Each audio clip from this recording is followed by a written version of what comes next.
જે ડીશ છે ને તેમાં બે કલર છે, એક લાલ કલર અને એક આ લીલો કલર, બરાબર છે? તેવું જ આ વાડકીમાં એક વાડકીમાં લાલ કલરનું બિલ્લું છે, બીજી વાડકીમાં લીલા કલરનું છે. હવે તમારે શું કરવાનું છે?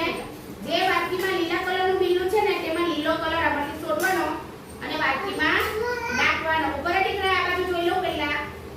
અને જેમાં લાલ કલર છે તે લાલ કલરની વાડકીમાં નાખવાનું. કેવી રીતે તમને અલગ અલગ બબ્બે કલર આપ્યા છે.